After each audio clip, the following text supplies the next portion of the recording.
Ladies and gentlemen, boys and girls, whoever is listening, watching, welcome to this Q&A episode where we answer your questions that you have about retiring, about investing, about taxes, about your federal retirement, anything in that ballpark. I'm happy to answer your questions. So if you have any questions, submit them. There's a link in the description below on the podcast and on the YouTube channel that takes you back to my website. You can submit your questions. And actually, I've been getting tons of great questions.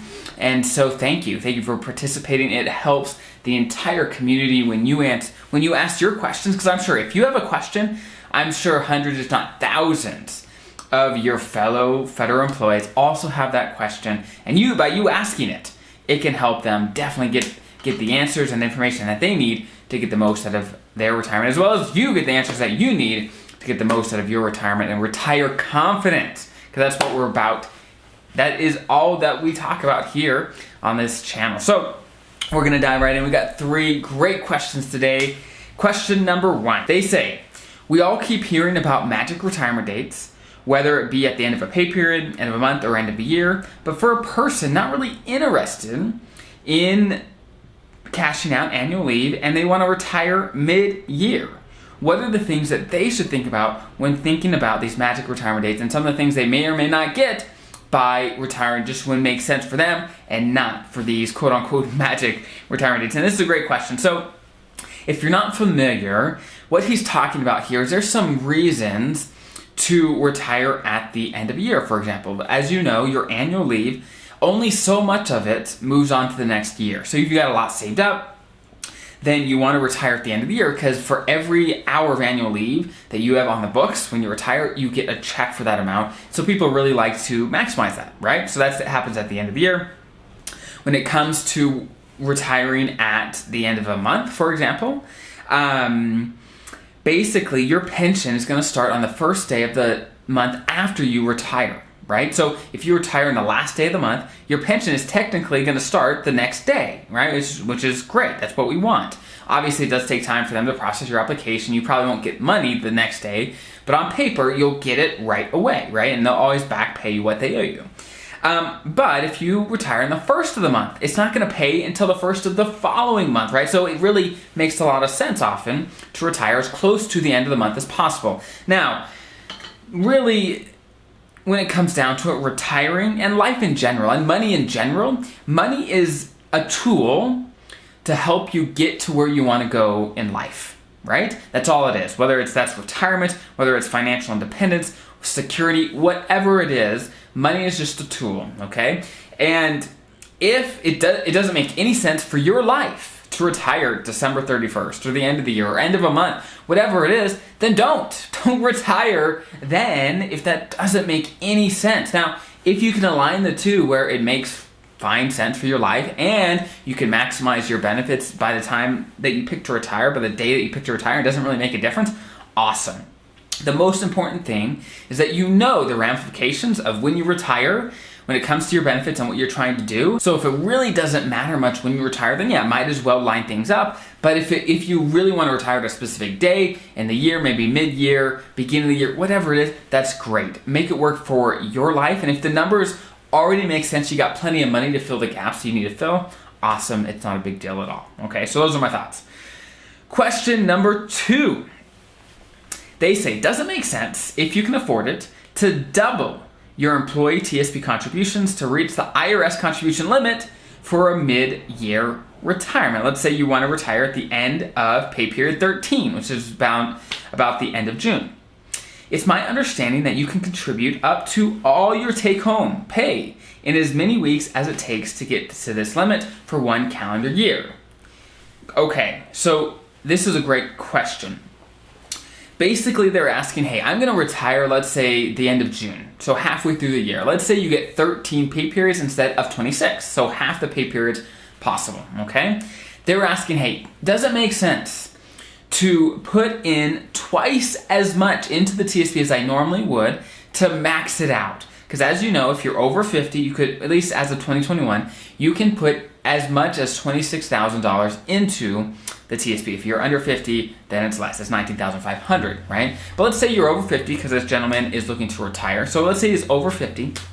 If he's looking to retire, after only 13 pay periods, so halfway through the year, then what he can do is he can front load his TSP, meaning he puts $2,000 a month, or not a month, a pay period into his TSP, and by the time he retires middle of the year, which is June, then he'll have hit the annual limit of $26,000, and that is completely allowed, okay? And that can be a great strategy to really get as much as you possibly can down to the wire when you retire. So yes, if you can afford it, awesome. I think that's a great strategy to do. Now, with that being said, if you are planning to, let's say, retire at the end of the year, or just planning to continue working through the year, you don't want to use this strategy, okay? And let me tell you why.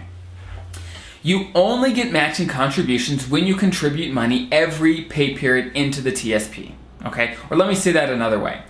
If, let's say, you max out your TSP halfway through the year so that you can't put any money into the TSP the rest of the year, you're not going to get matching contributions for those pay periods when you did not put money into the TSP. So if you're still working or planning to work at least a full year, you always want to do it as even as possible so that throughout all the pay periods, you're putting at least 5% of your salary into the TSP to not give away any of your agency matching contributions that you can get, okay? The only time you want to front load your TSP is if you're retiring, leaving service partway through the year. In that case, it can make a lot of sense, okay? So those are my thoughts. Question number 3, last question. They say, hey, I'm a federal employee who just turned 59 and I have 34 years of service. Congrats on a great career. I plan to retire at the end of this year and pull from the 3 different pots of funds that I have. My first pension, my Social Security supplement or the FERS supplement, and my TSP. My husband, age 62, recently retired but passed away just 2 months after receiving his Social Security benefits. I understand that I can start collecting his Social Security at age 60, but my question is, since I will not be 60 by the time I plan to retire, can I receive my federal employee Social Security supplement or the FERS supplement and then start collecting my husband's Social Security benefits when I turn 60? Okay, so this is kind of a unique situation, but I think it's valuable. It really kind of touches on some key points that affect lots of federal employees, okay? So this lady, okay, her husband was 62, started Social Security, and then passed away 2 months later, okay? And when that happens, your spouse, the surviving spouse, is eligible for survivor Social Security benefits as early as age 60, okay? 60, not 62. So if your spouse passed away, you can start benefits on their record as early as 60, okay? It's different than normal, okay? Now, this lady is eligible to retire with an immediate retirement, so she will get a pension and the FERS supplement. So she's 59. Let's say she retires right at 59. Well, at 59, she'll get her pension. She'll also get her FERS supplement, okay? At 60, she has the option of turning on Social Security benefits based on her husband's working history because he passed away. And she can do that as early as 60. And her FERS supplement is going to continue until age 62. Just because she starts her Social Security benefits based on her husband's record does not stop her own FERS supplement, which is a great, great thing, okay? So when she turns 60, she can have her pension, she can have her FERS supplement, as well as benefits, her Social Security benefits based on her husband's working history. Now, there's one other nuance here that you have to know, okay? And one big deal is that you can't do this most often, but if your spouse has passed away and you are receiving survivor benefits, what you can actually do is you can delay your own benefits to as long as you want into up to age 70, right? So, for example, let's do an example here. Let's say this gal, this lady, she starts receiving benefits based on her husband's record for Social Security at age 60, okay? So she's just taking that. She can delay her own benefits up till age 70, at which point she can switch over to her own benefits, assuming her own benefits are higher than her husband's benefit that she was receiving was. Which, honestly, she was working. She worked for 34 years, right? That was her career. Her benefits probably are going to be higher, especially if she delays till 70.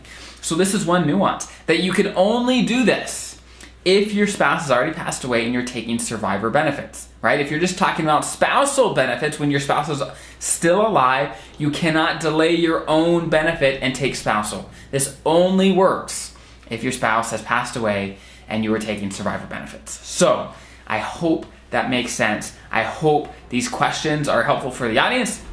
But again, I know one of the most frustrating pieces of working for the government is where do you go to really get good answers, the right answers to your questions, right? Because sometimes your HR isn't as helpful as you'd like it to be, right? Or maybe the seminars that your agency puts on, maybe they're not as helpful, or maybe you don't have any, right, as you'd like them to be. So that is why I love to do these Q&As, to give you the answers that you need to retire confident and to really know what you're going to get, how things work, so that you can be prepared for the future. So again, if you have any questions, submit them in the link below, and I'll see you guys next time.